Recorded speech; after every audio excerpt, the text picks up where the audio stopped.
जिस समय मैंने कमरे में प्रवेश किया, आचार्य चूड़ामी मिश्र आंखें बंद किए हुए लेटे थे और उनके मुख पर एक तरह की ऐंठन थी जो मेरे लिए नितांत परिचित सी थी, क्योंकि क्रोध और पीड़ा के मिश्रण से वैसी ऐंठन उनके मुख पर अक्सर आ जाया करती थी।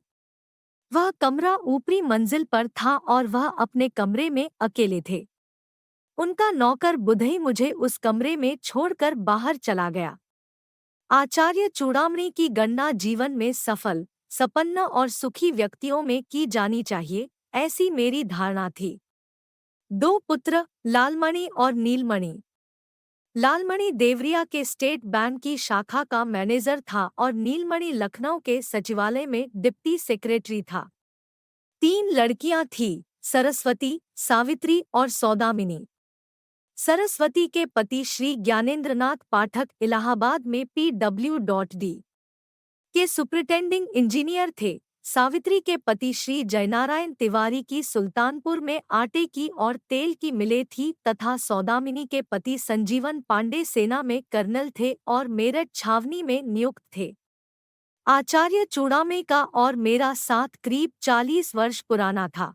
एक ही दिन हम दोनों की हिंदू विश्वविद्यालय के दर्शन विभाग में नियुक्ति हुई थी। आचार्य चूड़ामी रीडर बने थे और मैं लेक्चरर बना था। उनके अथक परिश्रम, अटूट निष्ठा तथा अडिग संयम का ही परिणाम था कि वे विश्व में भारतीय दर्शन के विशेषज्ञ माने जाते थे। प्रकांड पांडित्य के ग्रंथों से लेकर BA की पाठ्य पुस्तकों तक अनेक ग्रंथों की रचना उन्होंने की थी। न जाने कितनी कमेटियों के वह सदस्य थे। हर एक विश्वविद्यालय उन्हें अपने यहाँ परीक्षक बनाकर अपने को धन्य समझता था। साथ ही बड़े कट्टर किस्म के ब्राह्मण थे वे, और तो और मेरे घर की बनी हुई चाय तक उन्होंने कभी नहीं पी। महीनों उन्हें वाराणसी से बाहर रहना होता था और तब वे सत्तू, दूध, फल तथा अपने घर में बनी हुई मटरियों या लड्डुओं से हफ्तों काम चला लेते थे। वाराणसी के लंका मोहल्ले में उन्होंने दुमंजिला मकान खरीद लिया था, उसी में वह रहते थे। उनकी पत्नी तथा उनके पुत्रों ने उनसे कितना आग्रह किया कि वे कहीं खुली जगह में कोई कोठी बनवा लें, लेकिन उन्होंने कतई इनकार कर दिया। गर्मी में 2 बार और जाड़ों में 1 बार नित्य गंगा स्नान करके पूजा करना नियत सा था। जनवरी का प्रथम सप्ताह था। उस दिन जब वह गंगा स्नान करके लौटे, उन्हें कुछ ज्वर सा मालूम हुआ। उनकी पत्नी जसोदा देवी अपनी परंपरा के अनुसार लखनऊ में अपने छोटे पुत्र के यहाँ थी। उनके नौकर बुधई के ऊपर उनकी देखभाल करने का पूरा भार था। दोपहर के समय जब उन्हें पसलियों में दर्द भी मालूम हुआ, उन्होंने वैद्यराज धन्वंतरी शास्त्री को बुलाया। वैद्यराज ने नब्ज देखकर काढ़ा पिलाया। निदान था कि सर्दी लग गई है, ठीक हो जाएगी। दूसरे दिन जब बुखार और तेज हुआ, तब उन्होंने डॉक्टर को बुलाया।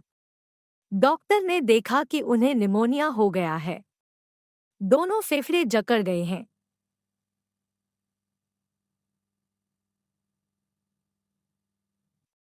उसने दवा दी। बीमारी के चौथे दिन आचार्य चूड़ामणि ने बुधई को भेजकर मुझे बुलाया था। थोड़ी देर तक मैं उनकी चारपाई के सामने खड़ा रहा कि वे आंखें खोले, फिर हार कर मुझे ही बोलना पड़ा, गुरुदेव, आपका शिष्य जनार्दन जोशी आपकी सेवा में उपस्थित है। मेरा इतना कहना था कि आचार्य चूड़ामणि ने अपनी आंखें खोल दी। जनार्दन, मेरा अंत समय आ गया है। तुम मेरे सबसे अधिक निकटस्थ रहे हो, तो तुम्हें बुला भेजा। मैंने आचार्य चूड़ामणि की बीमारी के संबंध में लालमणि से सब कुछ नीचे ही सुन लिया था, जो देवरिया से 1 घंटा पहले ही आ गया था। आचार्य चूड़ामणि का तार पाकर मेरी आंखों में भी आंसू आ गए। मैंने कहा, गुरुदेव, यह संसार असार है और यह शरीर नश्वर है। कमजोर आवाज में आचार्य ने कहा, हाँ जनार्दन, यही पढ़ा है, लेकिन अभी मेरी अवस्था ही क्या है। कुल मिलाकर 75 वर्ष। सोच रहा था संन्यासाश्रम का भी कुछ रस लूं, लेकिन लगता है मृत्यु सिर पर आ गई है। मृत्यु से बड़ा भय लगता है, और जैसे वे बेहद थके हों, उन्होंने आंखें मूंद ली।